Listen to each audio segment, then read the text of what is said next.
Right now at 6 o'clock, massive flames in this building overnight. What we know about this big fire. Then team coverage on the road. Sky 5 and Storm Chaser 5 are tracking the dicey driving conditions and the crashes that are happening this morning. And it can be hard pushing yourself to work out regularly.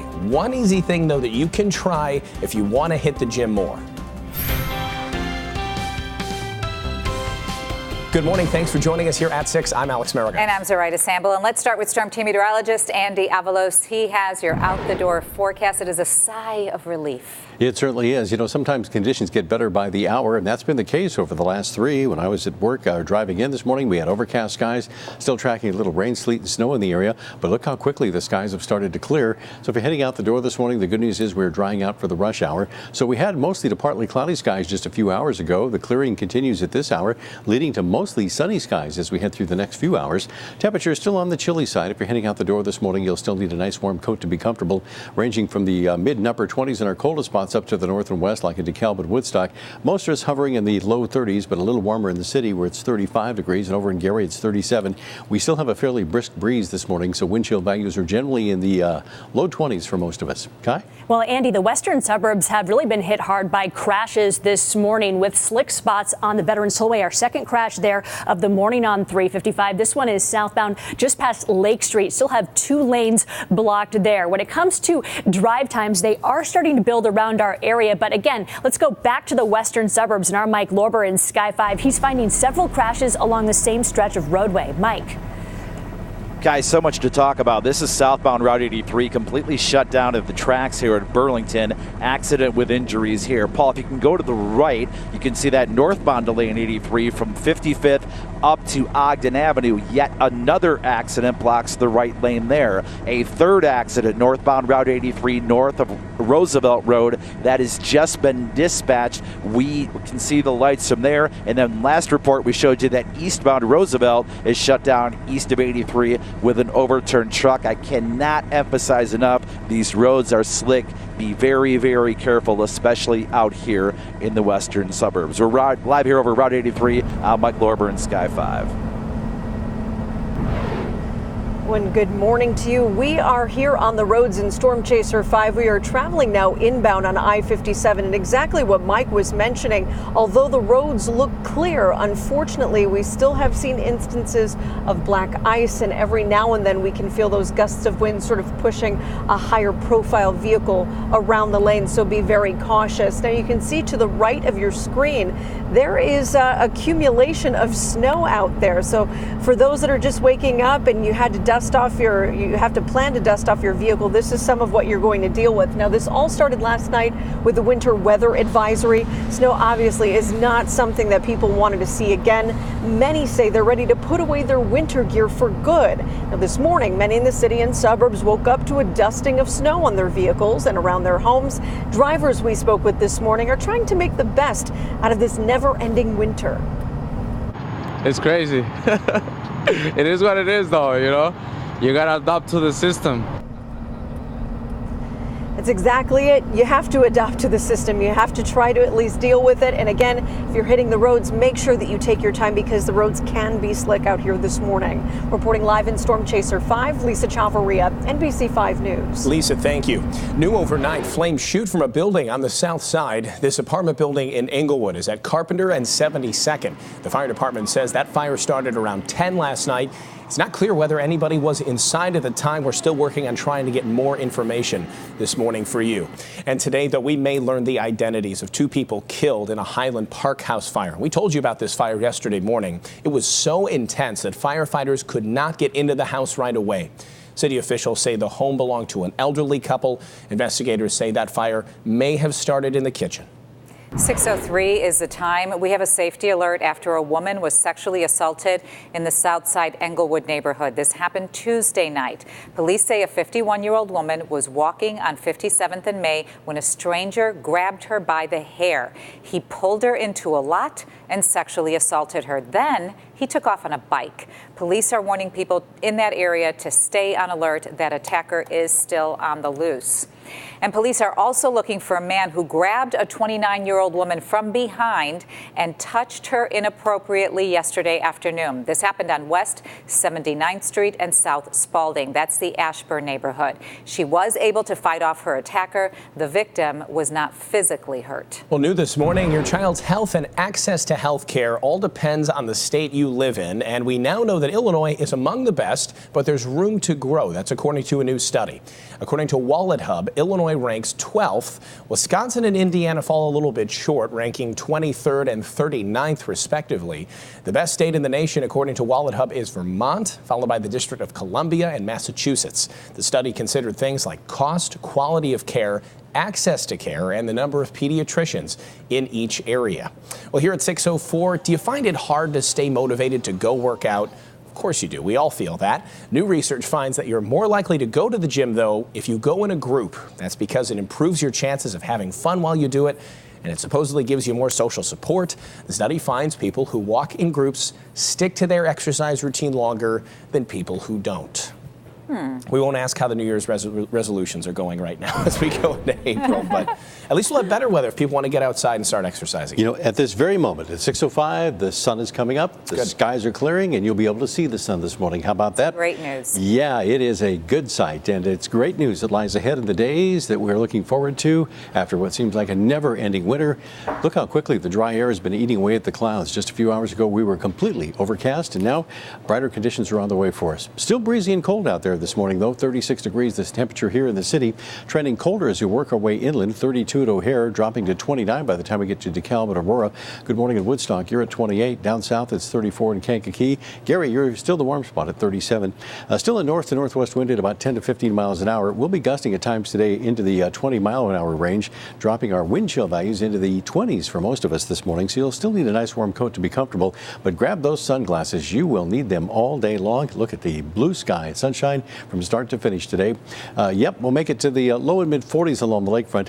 Upper 40s well inland, and by the time you get out to, say, places down to the far southwest, we'll be pushing 50 or 51 degrees, and then chilly but light wind and clear skies this evening, Kai. All right, Andy, thank you so much. At 6:06, well, Andy is tracking better news in his forecast. Unfortunately, we still have to get through this morning commute with some dicey conditions as some of these ramps and bridges are drying out. Southbound Veterans Tollway past Lake Street, still hearing of a crash there in two right lanes. And then this is one of those ramp slide-offs we're hearing in Lombard. So southbound on-ramp from North Avenue to get on the southbound side of the tollway. Another new crash reported there. And our Mike Lorber is tracking more problems out west. Mike?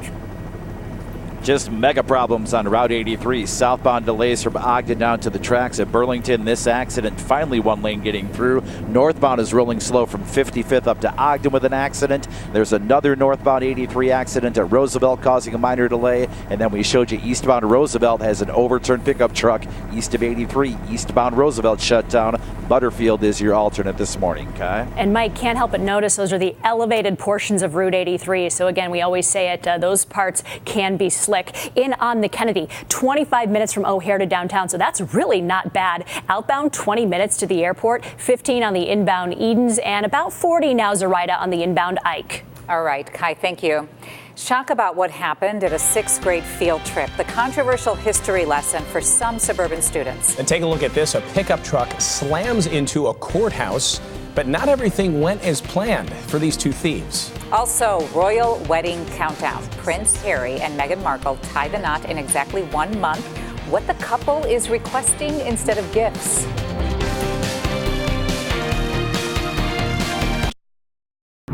This is an ATM robbery gone wrong at a courthouse in Texas. Take a look here. Surveillance video from Sunday shows the white truck slamming into a court entrance. Now you see those suspects there tried strapping an ATM to the back of the truck and driving off. Didn't really work. And there's even more trouble here. You'll see why. The driver locked his accomplice right there out of the truck, tried pulling it out. No, didn't get away with it. That person was forced into the back. Probably one of the more unsuccessful attempts we're getting a look at there. All right, well, 2 people charged with stealing more than 3 dozen phones from a suburban FedEx facility. Mohammed Mohamud of Hanover Park and Stephanie Horist of Lombard are each charged with 1 count of felony theft. Prosecutors say they stole 37 cell phones from the FedEx shipping facility in Carroll Stream.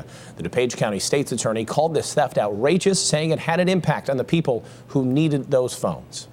And a suburban family is upset after a 6th grade field trip included what they're calling a controversial history lesson. McKinley Elementary students went to the Nature's Classroom Institute in Lake Geneva. Some were shocked when staff dressed up as runaway slaves and bounty hunters for a real-life simulation of the Underground Railroad.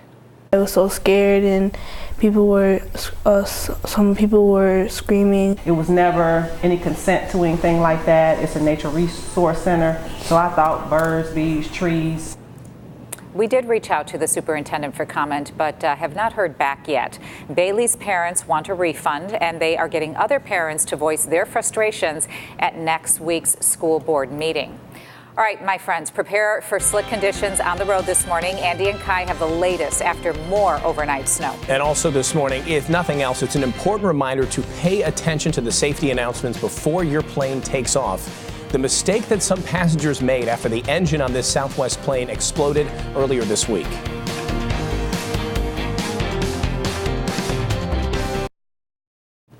Zoraida, I'm not sure if you know this, but the royal wedding is 1 month away. I know exactly. Oh, you do know? Okay, exactly. Well, British Royal Harry will wed his fiancée, an American, Meghan Markle. So royal watchers near and far are looking for details before May 19th. I am a little over the top about this, but I love all this royal We're just romance. having fun. So about an hour ago, NBC's Keir Simmons joined us live from England. He told us the royal couple will get married at St. George's Chapel in Windsor in front of 600 guests. They're encouraging guests to make charitable contributions in lieu of gifts. There is no official word yet on who is part of the wedding party. And we understand that George and Charlotte will be a page boy and bridesmaid. That's not been confirmed by Kensington Palace, but it seems to be a given. And in that sense, we'd expect Kate to be front and centre of the ceremony simply because she's going to have to marshal her own children in the event. And she should have a new baby by then. Kids do. Yeah. So more wedding day speculation on the Today Show this morning that is starting at 7 o'clock. And they're going to be flying over there for the ceremony, too, to Kensington. Come on, Andy. I'm seriously. sorry. I'm sorry. What were you talking about? On the day of, I'm going to get you there. You're going to be excited. Oh, I'm excited about the forecast. And you will be, too. Should be, yeah. Now, that's something to get excited about. I can tell you that. 15 minutes after 6 o'clock. And just a few hours ago, we had complete overcast skies. I was still tracking a little light rain and snow in the southern burbs. But look how quickly the skies have cleared. Get ready for a stretch of much nicer weather. So, yep, skies are clearing for sunshine even as we speak. Breezy and cold this morning, but breezy and cool this afternoon. And then still chilly this afternoon, but the wind will die down considerably. You can see the camera bouncing in that breeze this morning. Temperatures range from a colder 27 in Wonder Lake this morning, 29 in DeKalb, 10 degrees warmer by the time we get to Gary at 37, 32 officially at O'Hare. That's our overnight low so far. Heading for an afternoon high that will be warmer than we've seen in recent days, but still below average. 61 is what we typically see today. We'll be in the mid-40s along the lakefront, rising to the upper 40s inland. And if you're well inland towards Aurora or down towards Morris, you'll be pushing 50 or 51 degrees. Then we'll gradually cool through the evening hours and temperatures will be falling into the upper 30s and low 40s. Tomorrow will be a colder start for us. Many locations again will be in the mid to upper 20s, low to mid 30s the closer we get to the lakefront here in the city in northwest Indiana. And then warmer temperatures on the way for us tomorrow. Most areas as we head through the afternoon will continue to climb well into the mid to upper 50s. Again, we'll have an onshore breeze lighter than today, but still enough to cool the shoreline to the upper 40s. And then we'll see cooler readings as we head through the evening hours, and temperatures will be falling through the 40s pretty much area wide. But the good news is the temperature trend is up and not down and heading in the right direction. Well, the system that came through over the last 24 hours brought a wide variety of conditions, and then the rain, sleet and snow overnight. That one is going and gone. And I think there's a good possibility this may be the last snow of the season. Fingers crossed, because the trend for the next 2 weeks is for warmer weather, and any system will produce rain. So as we look at the clouds departing to the south, the sky skies have been clearing overnight and early this morning. Thanks to that northerly breeze bringing that drier air, eating away at those clouds. High pressure is bringing some sinking motion. That's helping to clear the skies as well. So through the course of the day, lots of sunshine, breezy, and again, it's going to be quite cool this afternoon, but still, it'll feel and look a whole lot better. Clear skies during the overnight hours. The wind will really die down, so no problems for us. Tomorrow, plenty of sunshine once again from start to finish. Notice how the winds will be turning in off the lake again as we head through the afternoon, so it will be turning cooler there, and that will be a common thread in the forecast in the days ahead. As you look at the forecast out the door this morning, again, you'll need a warm coat to be comfortable and the sunglasses, and pretty much from start to finish. Again, temperatures will range from the low and mid 40s along the lakefront, rising to the low 50s well inland. Most areas will be in the upper 40s. Then we'll trend cooler as we head through the evening hours in the 40s, but at least the wind will be light. And then as you look at the overnight hours, a quiet forecast on the way for us, mostly clear and cold. Again, 27 degrees inland, right around 35 degrees here in the city. As I roll out the extended forecast, this will definitely put a smile on your face. Dry through the weekend with sunshine and then warming into early next week.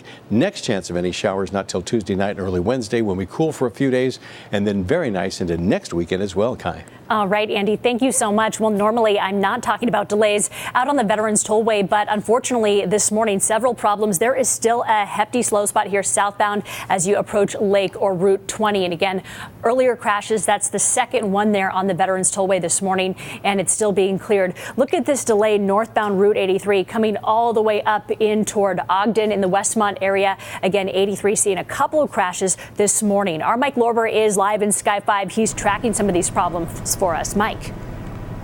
More issues in the Palos area here where southbound LaGrange Road is shut down just south of the bridge, right by Route 83. Accident with injuries. Luckily, the person was up and sitting when they were transported from this vehicle. There are northbound delays in the area as well, Kai. Hearing of more problems on First Avenue up towards the Brookfield Zoo. A couple of accidents dispatched in that neck of the woods, Kai. All right, Mike, thank you. Well, right now at 6:19, 35 minutes on the inbound Kennedy. So those quiet conditions in from the northwest suburbs, that's starting to change as you're going to be tight down into Addison. 17 on the inbound Edens now. In on the Eisenhower, about 45 from 390 into the old post office, and about 40 on the inbound Stevenson. The Dan Ryan 25 up from 95th, and Alex hearing of police activity for a reported crash at Grand and Lakeshore near Navy Pier.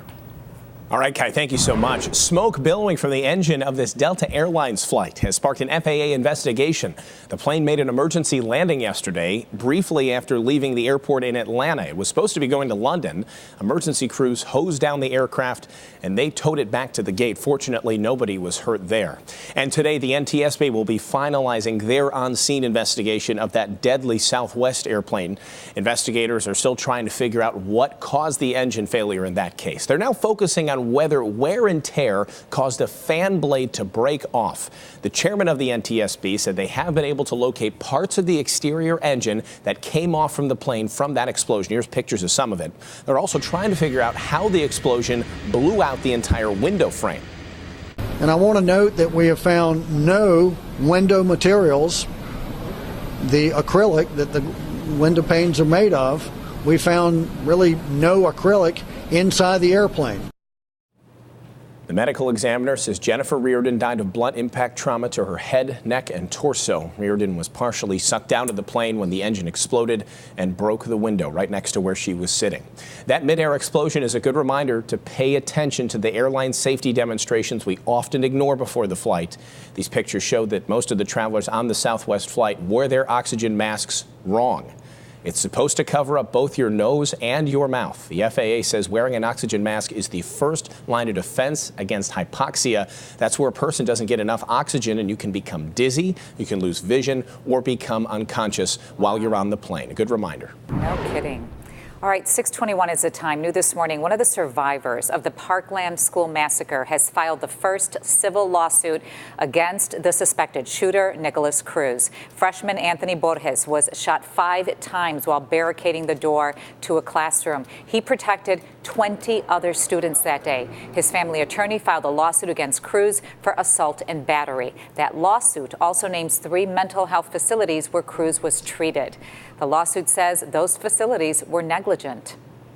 And meantime, two siblings who survived the Parkland school shooting are getting a book deal. David Hogg, who is one of the most recognizable faces of the movement and was on the cover of Time magazine, and his younger sister, Lauren, will write the book called #Never Again. The book will be about the massacre and the gun control movement that followed it. It is scheduled to be released June 5th.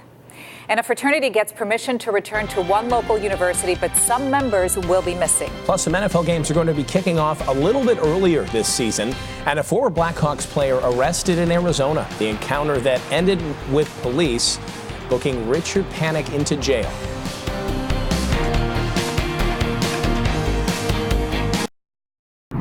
Good morning. Welcome back. 6:24 is the time. A former member of the Blackhawks is in trouble with the law in Arizona. Richard Panik was recently arrested for trespassing. Scottsdale police say the Coyotes forward refused to leave the entrance of a bar. They say Panik appeared to be drunk. He was booked and later released on a criminal citation. Panik was traded from Chicago to Arizona in January. And it certainly feels like football weather outside, doesn't it? Instead of baseball weather in April. But it is fitting that we're going to talk about Bears tickets for next season. They go on sale tonight. Single game tickets go on sale shortly after the team's schedule is released. Tickets will be available at 8 o'clock. If you can't wait until 8, you can actually download the team's app. It has a special pre-sale code that allows you to buy tickets 30 minutes before everybody else. Well, the NFL is changing up its primetime schedule a little bit. According to NFL Network insider Ian Rappaport, Sunday, Monday, and Thursday night games will start earlier next season. Sunday Night Football on NBC will now start at 7:20 instead of 7:30. Slight change. Monday Night Football will move up 15 minutes to 7:15, and Thursday night games will start 5 minutes earlier at 7:20. Well, there are just 3 episodes left in Saturday Night Live's 43rd season this year. So comedian Donald Glover will host May 5th, and the final 2 episodes, they are going to be hilarious. Amy Schumer and Tina Fey are scheduled to host the final shows. Schumer will do the honors on May 12th with the musical guest Casey Musgraves. Fey will return to the show for the season closer. That is on May 19th. And Nicki Minaj is on board as a musical guest. A lot of good episodes coming up. All right, coming up at 6:30, why a student who survived the Parkland school shooting will be in our area today. And the so-called serial stowaway returns to court. Will a judge will consider today? We'll tell you that. And after some overnight snow, you can expect slick conditions on some roads this morning. We have team coverage from the areas where we are already seeing crashes today.